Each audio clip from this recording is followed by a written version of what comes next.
Everybody, Matt Duckworth again from Deal Camp, and today we're talking about the top ways that people lose money whenever they do an acquisition. And one of the things that has prompted this is because we've had a lot of students who have come to us and said, hey, I think it's cool what you guys are doing.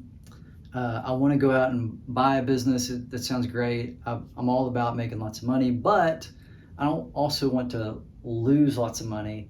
I'm afraid if I'm going to fail, what people will say about me. And so this series is about addressing some of those concerns. Like, how do you manage all of those risks? And so I'm going to show you how we manage them.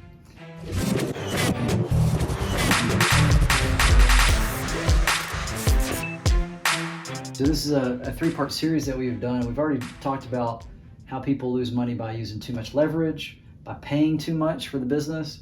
And now this final one is about bad industries, buying a business in a bad industry. As Warren Buffett said it so eloquently, whenever a good manager and a bad business win, it's usually the bad business that comes out on top. So let's jump into it. So there's several signs that I'm going to talk about today on what a bad business is, and it'll become a lot more evident on why we want to avoid bad businesses as I go through this. But let me just start with describing what does a bad business look like. One of the things that I see a lot of, especially like younger, there's kind of two camps. So younger acquisition entrepreneurs, somebody who's going out for the first time and going out to buy their first company, they make this mistake. And then I also see a lot of like private equity firms that aren't super disciplined because they know that they've got all of this dry powder that they're making an asset management fee on. And if they don't put that money to work, their investors are going to get mad and pull that money. And so they're going to lose money if they don't put the deal to work. So they find a deal and then they just go for it, even though the financials might look like this. So let me show you. A good business, you're going to look at the cash flow, and year over year, you're going to see there's probably going to be a few bumps in the road, but it's typically going to be stable or increasing over time. Usually it's increasing over time because of inflation. So it may not grow for any other reason other than inflation. And if you see that, that's a pretty dang good business. There's a reason why the financials are like that. It's usually a person or the industry that they're in. If you see a business like this, where it's, 1 year they kind of almost break even, next year they hit a big lick, next year they lose a little bit and they bounce back, maybe even have a good, decent year the next year, and they lose some money, and they have a blowout year, the next year. That kind of volatility is what you don't want. And so here's why. If you do an LBO, you're going to use leverage. You're going to have a debt service payment, and your debt service may be a certain amount. Say that this is a $100,000 for round numbers, and this is 50.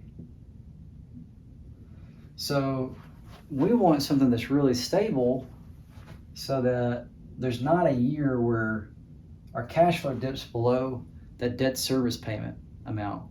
We want to be able to pay that note. That's pretty simple, right? So what if you apply that same principle to this bad business? Well, here's what happens.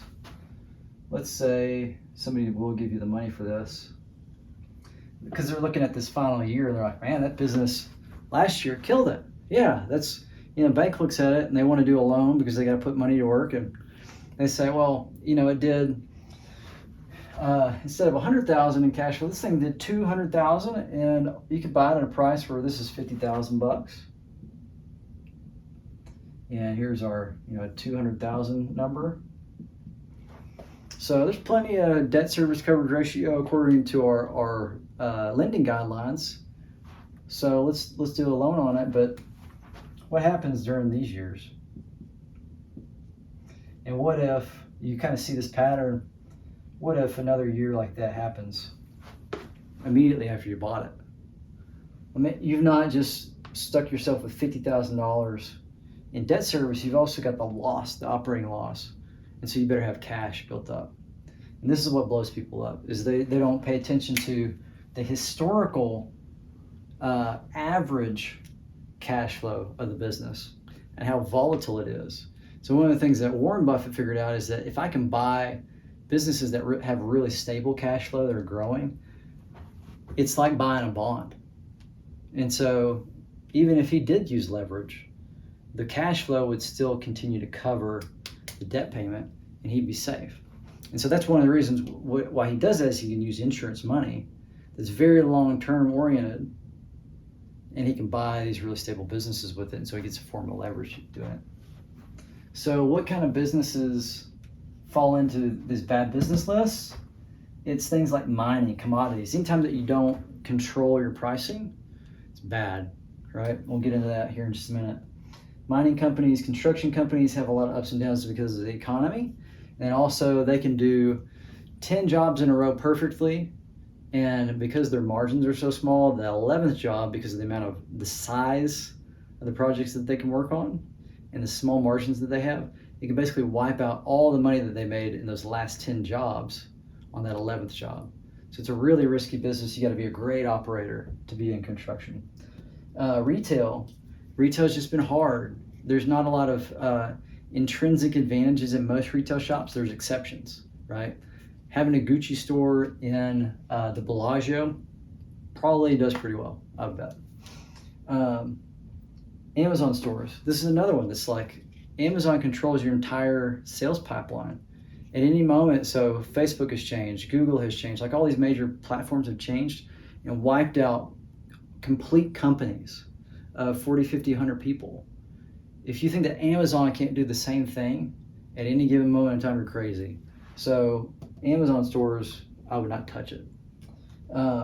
Restaurants too, because restaurants are, again, whenever you look at this list of things, really tough to set their own prices or hard to raise prices because you got lots of alternatives in competition, right?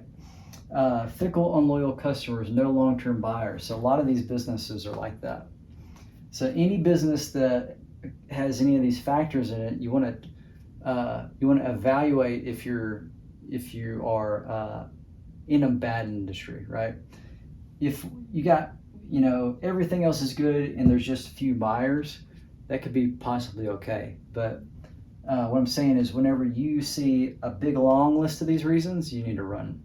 So signs are like, don't set your own prices, fickle, unloyal customers.